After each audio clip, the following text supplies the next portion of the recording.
Well, welcome into a very exciting episode of The Scene. I'm your host, Bubba Startz, and with me today is singer-songwriter Caitlin Rushing. Welcome to the show, Caitlin. Hey, thanks for having me. Well, before we get too far into everything, why don't you tell people, what you do and kind of give us a little intro. Yeah, so I'm originally from Orlando, Florida, Florida girl. I'm here right now playing in the Florida Keys for the winter.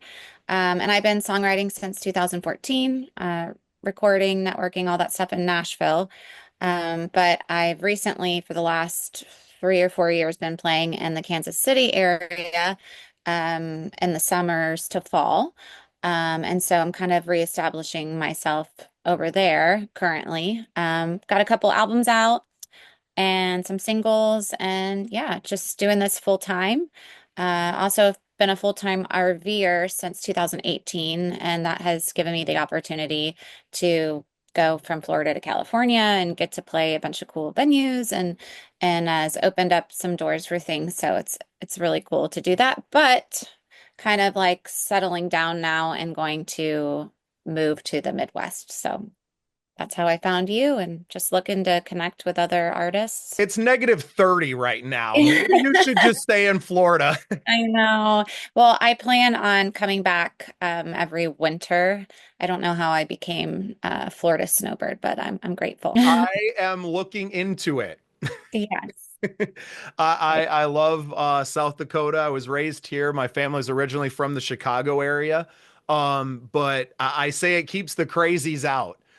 Most people aren't built for this, and most people aren't built for the RV life either. I'd love to kind of get into that. For most Yeah. musicians, I think like the touring life, right? And doing that is I think it looks a lot more glamorous than it ends up being truly, right? I mean, there's a lot of challenges to not just like being in an RV to travel, but then living like that every single day. For me, I'm lucky that I've had my husband. He has a remote job and he's the one that tows the RV. You know, would never be able to do what he does. Um, for the most part, it's not for everybody, but we have had, I haven't, if I'm going to a show, I won't drive that day in the RV. You just kind of learn as you go. It's really like trial and error. We took like cold showers the first time. We didn't know what the heck we were doing. But it's been amazing.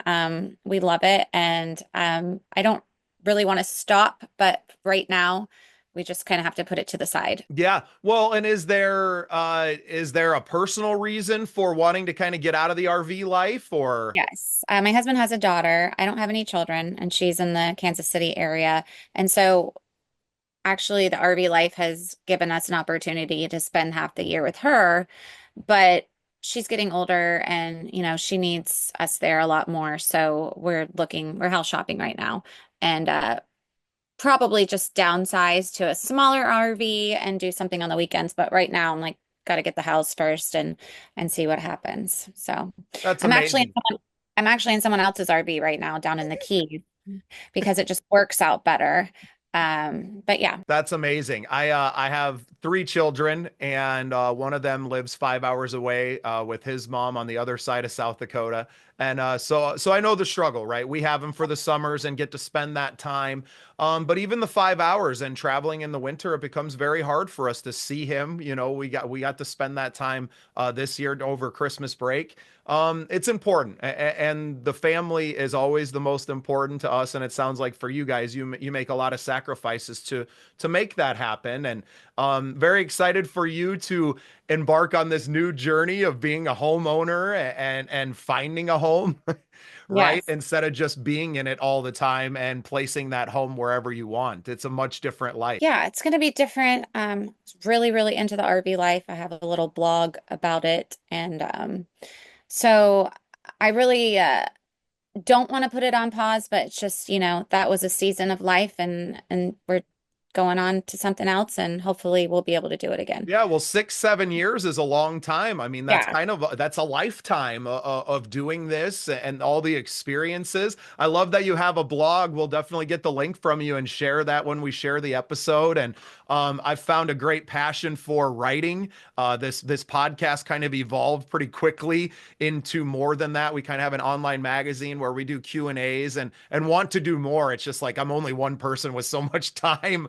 There's only so much I can do. Maybe I can implore some of our other artists that enjoy writing to contribute some content. Maybe we'll put an RV blog on the website too. That's enough about the RV life, though. I think what we really want to get into is what you do with the music and those experiences. So, why don't you tell us what genre you play and what your music kind of feels like? So, genre, I would say I'm more of a storyteller. I got into the Nashville world because I thought that would be the best fit for me as far as storytelling goes and networking and recording music. I like a lot of sad songs, but I play out, 7 days a week sometimes, and I do have to entertain. My personal style is more kind of sad girl storyteller, but I write all kinds of music, and I would say a little country pop, a little bit of everything. I'm not opposed to trying different styles. Um, Well, and being someone who I myself have played out for 20 years, right? You're going to play covers, you're going to play other people's music. And that's just kind of the nature of the beast if you're trying to make a living, especially like you, where this is your only, and maybe not your only source of income, but it's a major source of income for you, obviously, performing out. So you kind of have to bend to the whims of the crowd and of the venues a little bit. So you had a couple albums that you have out currently? I have a couple albums out and some singles, and I've been working with one producer since 2017. His name's Billy Smiley. He's out of Nashville. He was in a band in the 80s. It was a Christian rock band called Whiteheart. So he's a great producer. He's well connected, and I've really enjoyed working with him. But I just wanted to touch on what you mentioned about the whole cover thing, and tell you a little bit about me. I'm actually late to doing this solo full time. I started at the end of 2021. I didn't even know how to play the guitar much at all. So I think I have a different perspective. I went to college, I got a real job, I went back and forth, from that to bartending when I realized like I don't want to work as much. I don't want that much responsibility. I couldn't ever figure out why until I finally got on this path and it just clicked. And it was like, this is what I'm supposed to be doing. This is why I've been struggling, trying to balance everything. But anyway, I meet a lot of artists like myself that are, oh, I know, I'm just doing cover gigs.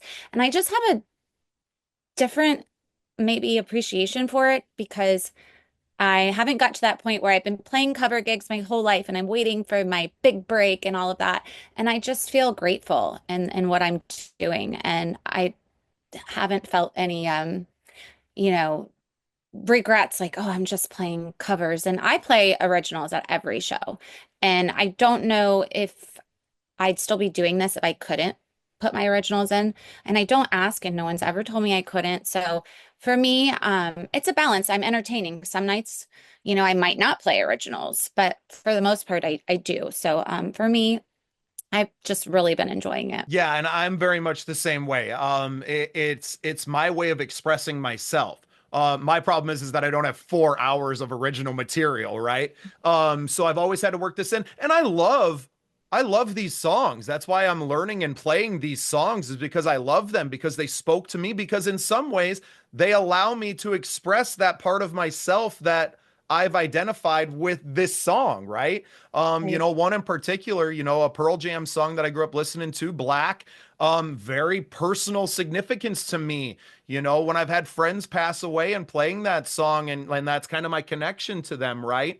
So I don't have any problem playing covers. I know people who probably those that live in Nashville and have worked that Broadway scene and are a little more jaded to it. But I use Mhm. the covers as a kind of an entry point to my music. You know, this is kind of the songs that inspired me to then write, you know, this song of mine or whatever it is, right? Music is music. And it really doesn't matter if like you wrote it personally or if someone else wrote it. If it spoke to you and it allows you to speak some truth of your life, then you can make that song your own. And I think if people had that mentality that maybe me and you do, they wouldn't get so caught up in like the cover gigs. And no, it's just a gig. Yeah. No, Just I and someone is agree. paying you to Yeah. perform is a blessing. I enjoy it so much. And it doesn't matter to me the size of the gig. You know, just last year we played at an amphitheater with 4,000 people, right? And played all original music, right? That was awesome. But then I go and play my bar you know, down the street and I play for 25, 30 people, but those people have become my friends over the last 3 years of playing the same bar. And it's almost more gratifying to do that and to be able to catch up with these people because I am so busy now that I don't see them all the time, right? So this like that gig is kind of our family reunion if you want to call it that. Yeah, absolutely. And with me traveling so much, I'm constantly playing different venues. I mean, here I'm playing every Friday, Saturday, Sunday, Monday, the same places. But when I travel, it's so new. It's like, okay, I have to prove, I feel like I have to prove myself. You know, I think that's a bad thing. And the newness of each place, you know, I like that. It's exciting to me. Um, I think I might get a little bored if I just stayed in one town and played the same bars every night. Maybe, maybe not. I don't know. Well, So, and especially to play in somewhere like the Keys, I played down on Venice Beach, right, where I went to the same mhm. spot on the street every day and I just busking, right? I was just laying it out there, but it was always different people, right? There was a few people, the regulars at this bar that I played in front of or whatever, and I'm sure you have that, right? Yeah, You see some of the same people, but for the most part, you're going to have kind of a rotating cast of characters. So it's almost better to be in, you know, a situation like that where you're not having to travel every single day and to be in a different place and set up and tear down and you know that outlet doesn't work great or something, you know, yeah, and dealing with those. God, so many stories of all the gigs I've played where it's like, man, you walk into these situations and it's all brand new and you do have that prove yourself kind of mentality, but it's also it's just wanting to show people who you really are. You know, you want to not so much prove, but to give them a proper introduction to who you are, and you only have a few hours to do it. yeah. And I think it's cool, you know, just reading the room and figuring out what people want to hear. And you can kind of tell when you have, you know, pulled them in. And it's okay if they're not. I'm just ha it's not about me. You know, I'm playing for them and I couldn't do it without them. So that's kind of like my mentality when I'm playing. I always say like I came to your bar. Like this isn't Yeah. my bar. I'm here for you and I want to introduce you to my music and I want to play my show, right? But I don't necessarily want to make this night about me. I want to make it about you. Are you celebrating a birthday tonight? Are you, you know, we have a bar in Deadwood called the Saloon Number 10. And it's very known for, you know, every weekend being a home of bachelorette parties, wedding parties, all kinds of things. So I got to play this bar 5 days in a row last summer. Very blessed to do so. But I had forgotten that being away for so long, you know, it was my hometown bar. I got shit faced in that bar a lot. But then being on the performing side of it and watching it, and I'm like, oh, Tuesday was this bachelor party. And then, you know, Wednesday and Thursday, and it just built more and more. And then you see them on the weekend, and you've kind of gotten to know these people as they're spending their like this is their time. So then by Friday, Saturday, I see the bride walk in the door, and I'm seeing them give their IDs to and I'm already looking. I'm identifying. You know, how old are they? What do they look like? Are they wearing cowboy boots?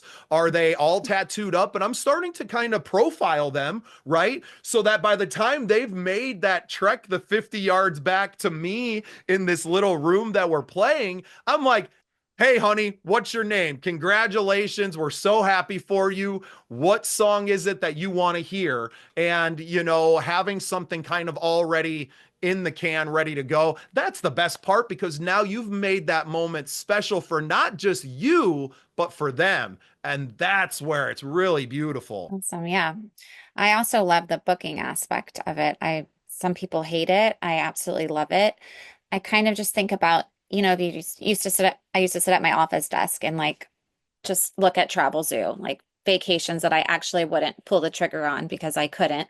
So now I just feel like I'm just planning all these trips, but the difference is I actually go on them. So, that's kind of how I feel about the traveling and why I love it. Yeah, same. There's so much of what you're saying that I'm just like, oh man, that's exactly how I feel about these things. And it's why I've really enjoyed doing this, podcast or whatever. It's just me talking to like-minded people that are in the same situation as me, and getting to share our experience with each other. That's really what it is. And that's what makes it so fun. I love booking too. I sold magazines door to door, right? Knocking on doors. Selling myself is a lot easier than doing that. And now, I go through my calendar. I got like 30 interviews the next 2 or 3 weeks, right? Oh, So in wow. some way I've taken like what I enjoyed about booking and going on the road and doing all of those things, which for me, I live in the middle of South Dakota, right? Like it's really hard to get, like everything is at least 90 minutes away from me. So it's a big Wow. expense for me to get anywhere to do anything. Where with the podcast now, I can sit right here in the same spot and have all these beautiful conversations and then kind of put that out into the world and see what value that has. It's fun. I love it. That's awesome. I'm a little socially awkward when it comes to that part. I don't know if I could ever do a podcast. I don't even, sometimes I wonder how something just flips when I get on stage and people have no idea, but inside I'm like, this is not my comfort zone right now. Just talking like this. I know it's something about I know there's a camera on and there's like pressure, but if it was just you and I off camera, I'd have no problem carrying on a conversation. But it just You're like doing great. I will tell you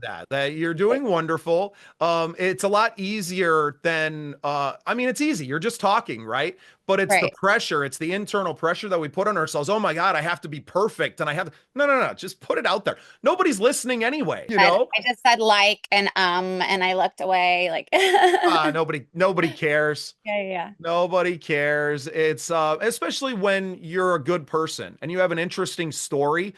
I think there's a lot less pressure on it to be perfect, right? Because people are going to see through those things, and if somebody's being critical of it, I think that says a lot more about them than it does about you and your story.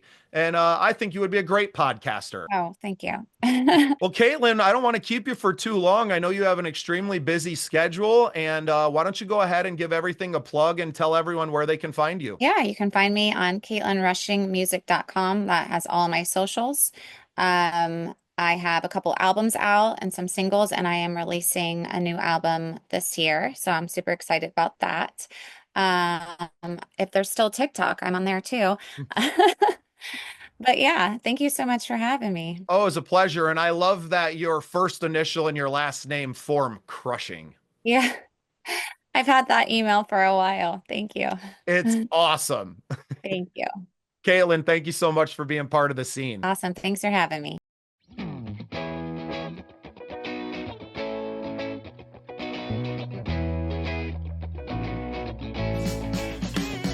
Thanks for tuning in to the Scene Projects Podcast Network. We appreciate you listening. You can find more at thesceneprojects.com. Join our community. Got an ocean full of love that's made for two. We sail upon the ocean breeze and sunshine.